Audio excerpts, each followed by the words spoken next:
Lawrence, do you have a moment to spare, my dear? Hello, Professor Manuela. I trust all is well with you. I am quite well, thank you for asking. You are always such a gentleman. Thank you for saying so. How may I be of service? I was wondering if we might spend a little time together, maybe chat a bit? Certainly. It is an honor to speak with someone as elegant as yourself. I've just made tea. Would you like a cup? Oh, that would be just lovely. Lawrence, I hope you won't think it too forward of me, but I was wondering if you could explain a poem to me. It goes like this. Verdant rains soothe my aching heart like a cherished friend. Amid time's flow I mourn, bonds I'm not sure I can ever rend. As my mind clings to desperate thoughts, here it comes, horsebow moon and summer's end. Oh, that's my poem. As I suspected, I've checked absolutely everyone's handwriting. It's a sad poem, though, isn't it? Feels lonely, possibly even, dare I say, defeated. What makes you feel that way, Lawrence? Why aren't you happy? I very much want to know. Well, I suppose Wait, why are you reading my poetry? Where did you even get that? I found it, and when I saw the words, I read them. Well, that's what people do when they see words. They read them. Kindly return that at once. Reading someone else's work without permission. What an egregious breach of etiquette. Honestly. Oh, dear. Snatching at something someone else is holding. How violent. It's not like you to lose your composure, Lawrence. Please, just forget you ever saw it. I beg you. I'm afraid I could never forget that peek into the darkness of your soul. Nor would I want to. Then at the very least, would you kindly promise not to mention it to anyone else? Don't feel embarrassed. No. Be proud. It's a lovely piece of writing. Quite revealing. I'd never guess you'd have such hidden depths. Tell me more. That's quite enough. Oh, that's absolutely adorable. So bashful. I simply must hear more of his poetry sometime soon. Your swordplay is captivating, exceedingly graceful, yet mindful to guard the weaknesses that often accompany such elegant flourishes. Lawrence, are you spying on me? That's not very noble. It was rude of me to watch so long in silence, I do confess. Yet I could not bring myself to interrupt. I believe that such a deep grasp of swordplay can only mean that you have experienced the privilege of a noble birth. You just don't let up. I didn't inherit my sword skills, Lawrence. I trained. I earned them. One's lineage does not affect one's talent or tenacity, to be sure. But a noble is raised in an environment more conducive to the honing of martial skill. Those brought up in the lap of luxury are blessed with a far wider variety of options for their futures. And a noble raised in that fashion is better equipped to keep the peace for the common folk. Sure. And besides keeping the peace, what are the nobility's other duties? Matters of state for a start. A noble has the ability to declare war, for instance. A commoner does not. And a noble who carries the blessing of a crest has even more power. One move from such an individual can exert massive influence. Of course, such influence must only be wielded with discretion. It is a noble's duty to use power wisely. Whether or not it's their duty, if they don't use their power wisely, the people will revolt. Indeed. The motivation to revolt can only come from discontent with the nobility. But if the people are well protected and enjoy peaceful and happy lives, there is no such motive. Thus, if such a revolt does occur, the nobility must be held accountable. The nobility must be held accountable, I never thought I'd find myself agreeing with you. Maybe you're not as bad as I thought. In fact, I'll let you in on a secret. I am from a noble family, House Karen of Fargus. I used to be known as Cassandra Rubens Karen. Perhaps you've heard that name before? House Karen? It cannot be. Are you the one who was driven from Fargus for some grave crime? So people say. However, I didn't do anything wrong. Anyway, how do you rate me now? On one hand, I am a noble, but I'm also a fugitive. I see. Well then. Will you do me the honor of a bout? So you'd like to suss me out with your sword? Sure, I'll take you on. Professor Hanneman, is this a good spot for this book? That will do nicely, Lysithea. I'm sorry to trouble you with these chores. It's no trouble. After all, it's proper etiquette for the young to help the elderly. The elderly? I'm only... Never mind. How have you been feeling of late? Anything worth mentioning? I've been feeling well enough, all things considered. You seem to be maturing remarkably. No doubt your well-being is due to the positive influence of your twin crests working in tandem. Here he goes with the positive again. Looks like your research is more useless than I thought. I may ignore your assaults on my age, but I will not allow unfettered attacks upon my research. What makes you think it's lacking? Surely you do not deny that your crest-related abilities exceed those of your peers. You are so far ahead of the others. Even the combined effects of the twin crests you bear do not fully account for that discrepancy. You just can't see beyond the crest, can you? In all your research, haven't you considered that my abilities are a direct result of the effort I've put in? Of course I am aware that you are a hardworking student, but... My efforts far exceed those of any other student. I've placed top priority on growing as quickly as possible. Is the ability to expend such incredible efforts, to be so focused and driven, is that not a form of talent? It has nothing to do with talent. It's a question of sheer will. I'm determined to succeed, no matter the sacrifice. I see, but what drives you to such lengths? I have goals, just like anyone, and precious little time in which to achieve them. Little time? The people who made me as I am informed me that my life would be drastically shortened as a result. A person bearing two crests against the will of nature itself. Well, clearly it can't be sustainable. As such, I don't indulge in the luxury of fantasizing about the future. I haven't got one. Knowing all this now, will you still claim that my crests are something positive? I cannot. Please understand, I had no idea. I'll be leaving now. Lysithea, so that is why you were...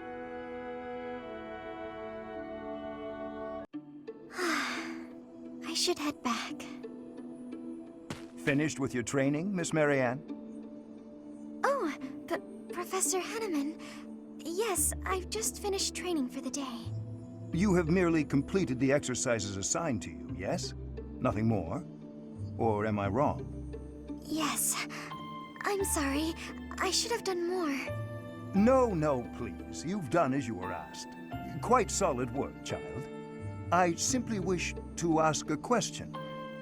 You possess a crest, do you not? When you entered the Officers' Academy, your father submitted a request to the monastery, as well as a significant donation. Your father asked that your crest not be confirmed, under any circumstances. At first, I thought he did not want the world to know that his daughter bore no crest. In your father's position as a newly minted noble, it would be most advantageous for his daughter to possess a crest, you see. However, I am now certain I was wrong. I believe you do, in fact, possess a crest of some sort. How did you find out? I have been called the Father of Crestology, which is a bit of an ostentatious title, I admit. However, a brief period of observation allows me to hazard a usually accurate guess as to whether a body houses a crest or not. With the knowledge of your father's actions, and my own observations, I come to you with a warning. As a crest bearer, you are guaranteed to have certain talents. It is prudent to study your crest diligently to ensure your safe mastery of these talents, whatever they may prove to be. No, I have no talents. Oh, yes, you do. No matter how hard you may try to hide it, my sight is keener than that. And what I see, others will eventually notice as well. Those who hold power must wield it in the service of their fellow man, Miss Marianne. I believe that is true, whether you are peasant or noble. And doubly true, I would say, for those with crests. Or do you think I'm wrong? On principle alone, it is a waste to allow a rare talent to remain dormant.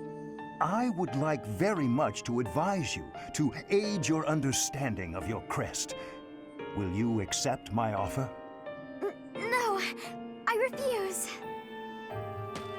That is regrettable. A veritable tragedy, Miss Marianne.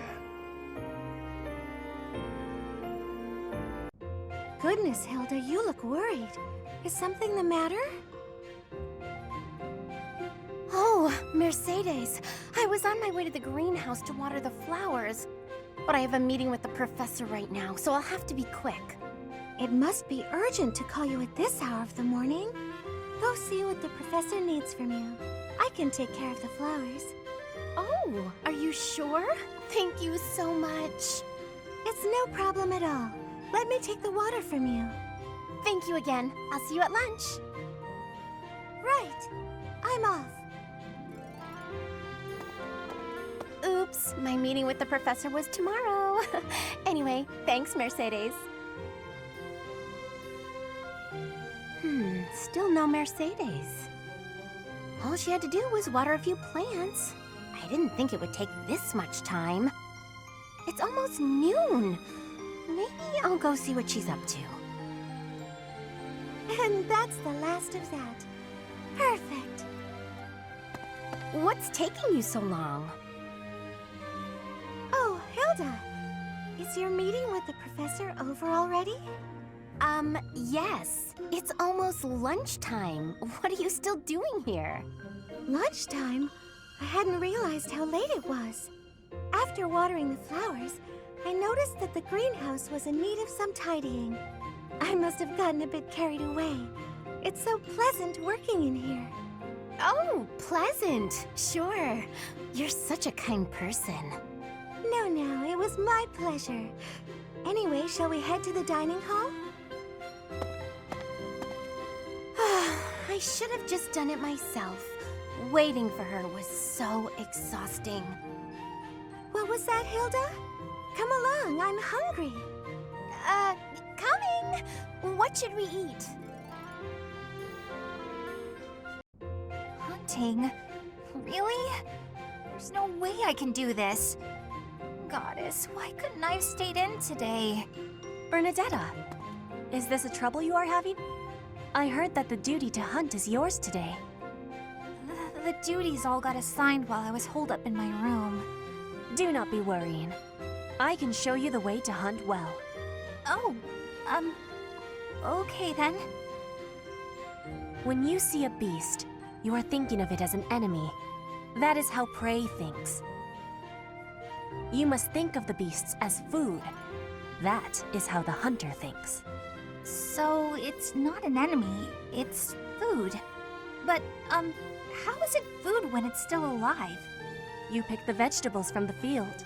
Those have life too. It is the same. You take a blade in your hand and take the lives of the vegetables. You cut their stalks and harvest without mercy. They do not scream, but you are still their killer. Killer?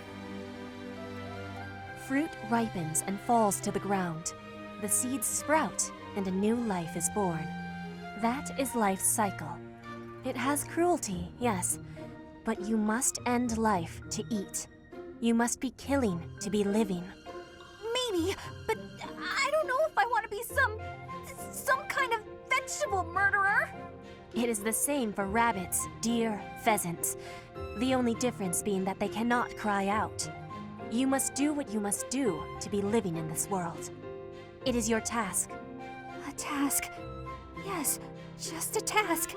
A completely mindless task. Feel it. There, in the grass. Prey is moving, just like a vegetable in the wind. Give it an arrow, just like you would give a vegetable a blade. It is just your task. Right. That makes sense. It's just like cutting a stem. You are now a hunter. You have learned how to hunt. I am?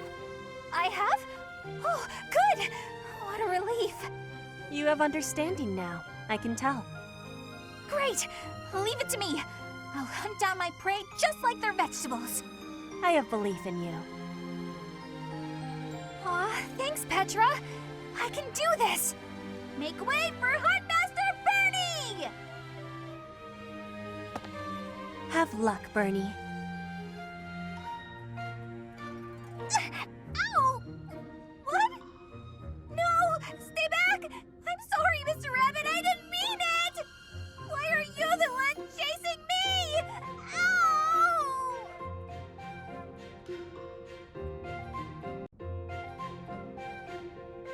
Ah, time to relax. Professor Hanneman, do you have a moment to talk? Of course, Miss Dorothea. Whatever is on your mind. I heard you were once a member of the nobility, and you surrendered your title to come here. Indeed, I was a noble once. Why are you so curious about that? I knew there was something noble about your speech and your perfect manners. You're always impeccably dressed, too, and you have a certain pride about you. What interests me is that you threw it all away. Why? I threw nothing away, child. In fact, by stepping away from its trappings, in my heart I feel closer than ever to the true meaning of nobility. How so? Consider this. At its inception, the concept of nobility assumed that the greatest among the populace would rise to power. In my mind, I believe that means those who value knowledge, those who strive for more and wish to protect and guide their fellow man. However, in practice, nobility often serves to keep those deemed commoners down, segregated from those who, by chance, were born to a noble family. That is one of the reasons I decided to leave that nonsense behind and dedicate myself to the study of crests. Though I have abandoned my position, in my mind it was to pursue what I consider to be a truly noble pursuit, that of knowledge. I see. Well, you're definitely a noble in that sense of the word. To pursue such admirable ideas without regard for your social position. How wonderful. Pardon? Oh, it's nothing. I was just very moved by your words. Ah, well, I'm quite pleased to hear you say so. Professor Manuela, it's been far too long since we've had a proper chat. Let's fix that right now. Too true, Dorothea. We hardly have a moment to spare here. But it's so nice to see you flourishing. It certainly brings back memories. You know, somehow you've gotten even prettier. The years have been kind to you. That's something like a rose telling a daisy it's pretty, but I appreciate the compliment all the same. Oh, honey, if that's the case, I hope you'll work hard to never become a rose like me. Too many thorns. Oh, stop it. You've accomplished a great deal. You should be proud. That's a very nice sentiment, and I appreciate it. Thank you. So, I've been dying to know, how did you come to be enrolled here? I know you didn't have any family connections. How'd you do it? Well, it did require pulling some noble strings. But learning everything to pass the entrance exams, that was all me, and very hard. Especially while I was still singing for the opera. But I wanted the academy more than anything else.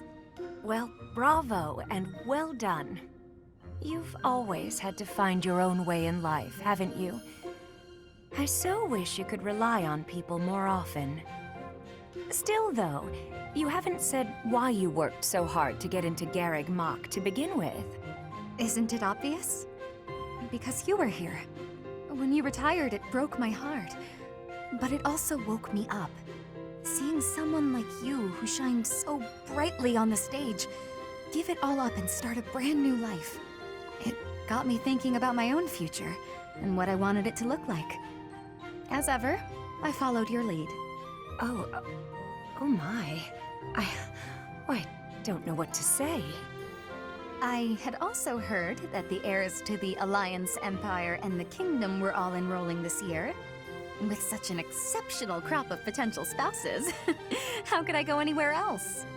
And have you gotten what you were after? Your dreams, a future, and a good partner? I'm sure I'll find my somebody someday, but I haven't found them yet. It's so nice to spend time with you again, Manuela. It's been too long. Shamir, you are training away from the ground of training. Ah, Petra.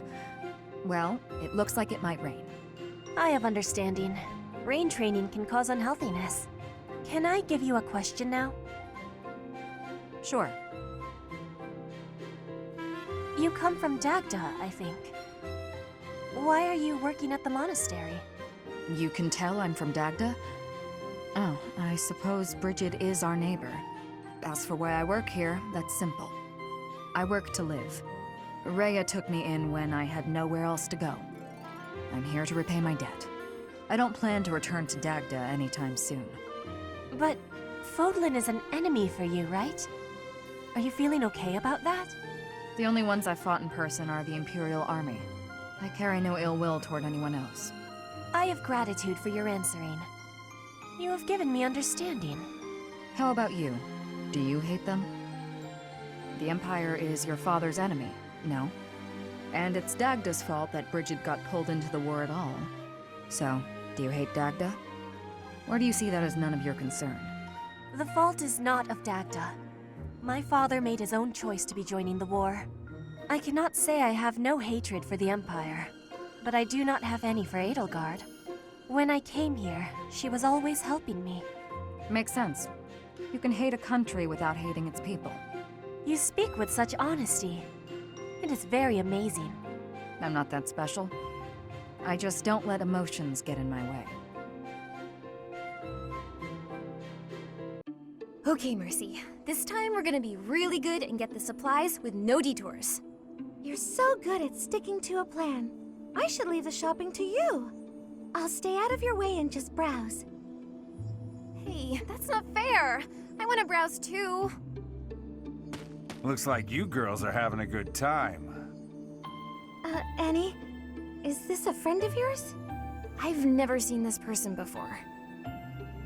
I'm sorry to be rude, but we're kinda busy. Wait a minute. I think you're shopping with money you stole. But no need to worry your pretty little heads. I'm just gonna have to take it back for us common folk. Step back, Mercy. This could get dangerous. Listen here, you. There's no way you can win against me. I don't want to fight you, but I will if I have to. So just back away. You think you can talk to me that way? I'm gonna... Oh, the knights are coming! What? Annie, run!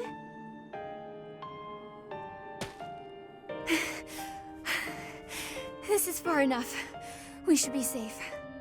I hope so. But what were you thinking? That sort of behavior isn't like you at all. I thought you were in danger, Mercy. You're actually blaming me for this? It's like I don't even know you anymore. Mercy! I was just trying to protect you. And that should explain it. Did you understand all of that, young Annette? I did. Thank you very much. Oh, but I was also wondering about this part here. It seems a bit off. Questioning something like this is proof that your understanding has grown. Most impressive. Sit there, and I'll put this on the blackboard so you may copy it into your notes for later study. Wonderful! I can't wait! I believe that should explain everything, yes? Any further questions? None. Thank you so much. I feel so great.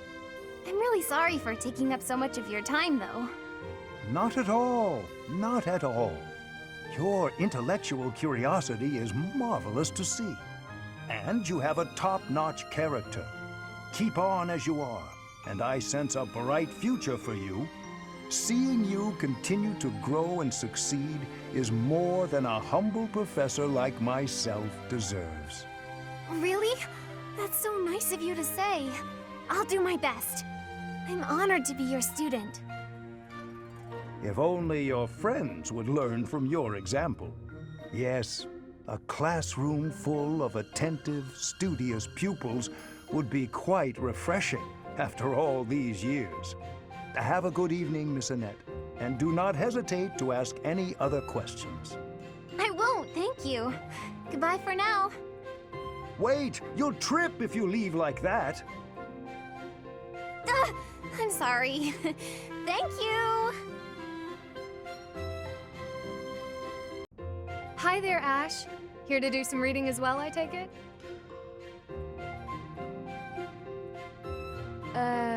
Ash? Huh, Ingrid, you gave me a start. How long have you been standing there? Not too long. Apologies for startling you. Must be a great book for you to be so deeply engrossed in it. What has you so captivated? Oh, it's quite an old book. One of the really old legends of Fargus. Aha! It must be the Sword of Kaifon then, yes? Oh, so you know it. Oh yes. I know it quite well. I read it often as a child. In fact, I read it so much that my personal copy fell apart. I brought it everywhere with me. I adore that book. The tale of the warrior Kaifon, whose devotion and loyalty enabled his best friend Luke to become king. He went to great lengths to see things through.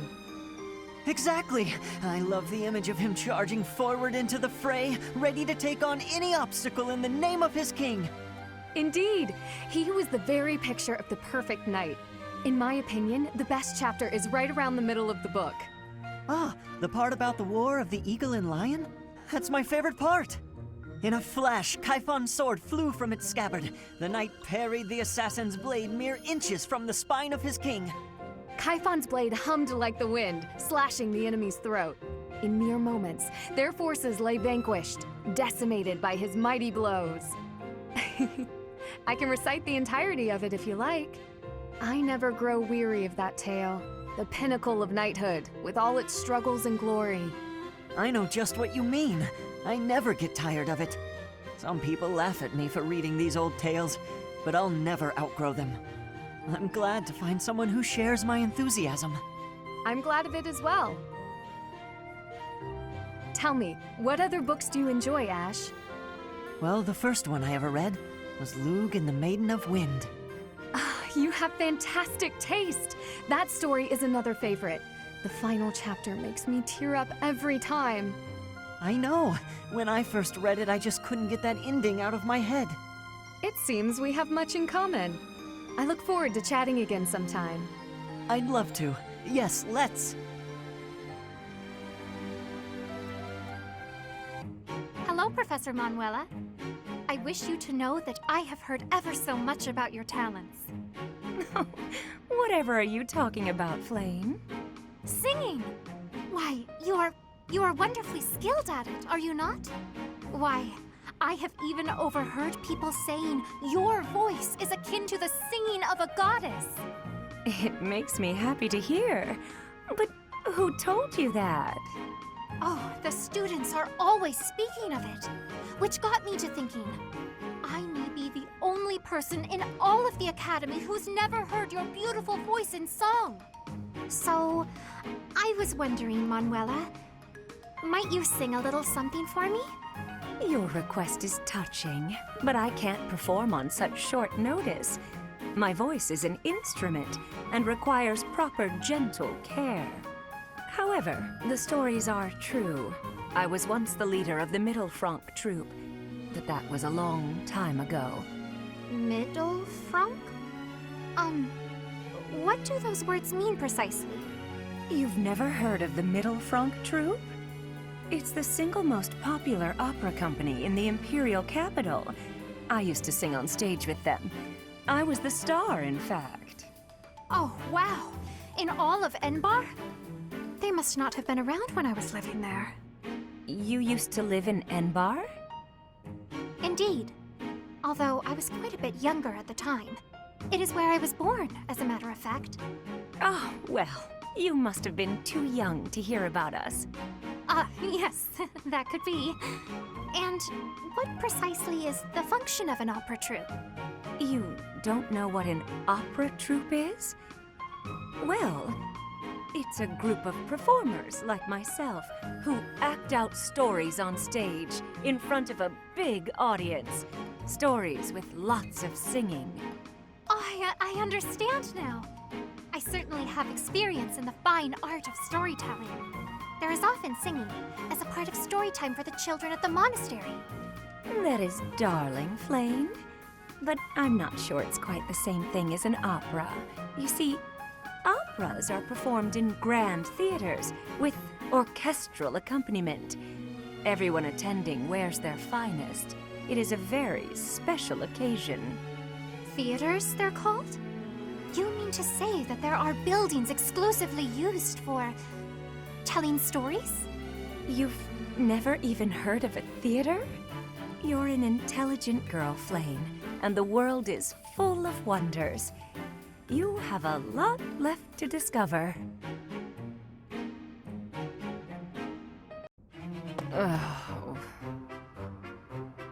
Manuela, isn't it a bit rude to sigh at someone the moment you see them enter the room? Hanneman, isn't it a bit rude to tell others how to behave? Besides, I could be sighing about any number of things more interesting than you. Goodness, you're unusually irritable today. Don't you imagine your attitude a bit excessive? You snap at every little thing, your ill mood on display for one and all. It saddens me to see such behavior from one who should be setting a good example for the younger generation. Well, listen to the noble lecturing a lowly commoner to be on her best behavior. Oh, wait, I meant to say the former noble. I fail to understand how my birth is relevant to the topic at hand. I was merely trying to say that as a fellow adult... You're not done lecturing yet? Leave me alone and go pester someone else. Maybe leave everyone alone and go focus on your precious crest research. I don't know what to say to you, Manuela. I was only speaking out of honest concern. Oh, was that a sigh I heard? Isn't it a bit rude to sigh at someone just because... Don't be so childish. You are so sensitive to ill will from others, yet you let your own emotions run wild. Why is it that you cannot keep a handle on yourself? Keep a handle on? Well, I've never. What makes you think you're so much better? Just because you keep your emotions bottled up behind your stupid, stony face. Well, it doesn't mean everyone else has to do the same. Stop telling everyone how to behave, Hanneman. It will make you and the rest of us much happier. I will not stand for this insolence. It is high time someone taught you. Go on! If you think you can change me, I'd like to see you try. Ha!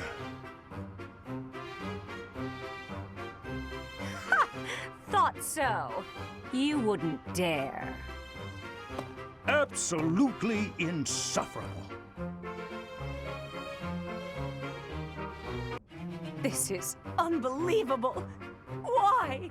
Why does it keep happening to me? What's wrong with me? Are you okay? I was sure I'd be happy this time. Why, oh, why do I always struggle in love? Please, let go of my sleeve.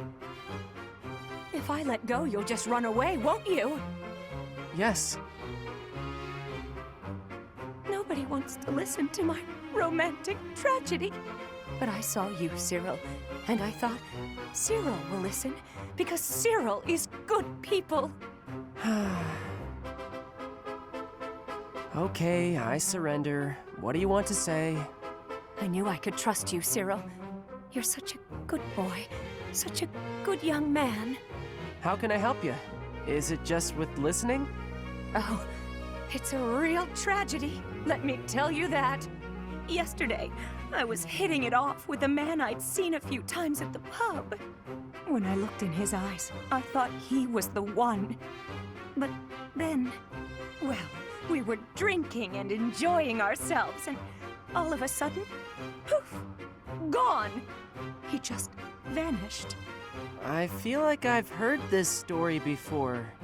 Can you believe he treated me so cruelly? Yeah, this is all real familiar. My heart is in tatters. I can't believe anyone could throw away a woman like me. Cyril, be honest. What's wrong with me? You drink too much, blame others for your behavior, and you don't understand you gotta love yourself before someone else can love you back. Maybe he wasn't for me anyway. If you're gonna take off after a few drinks, who needs you, right?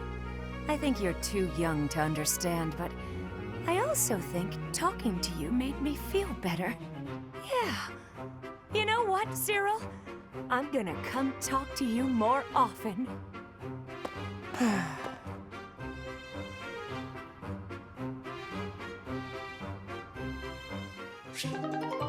I look to you.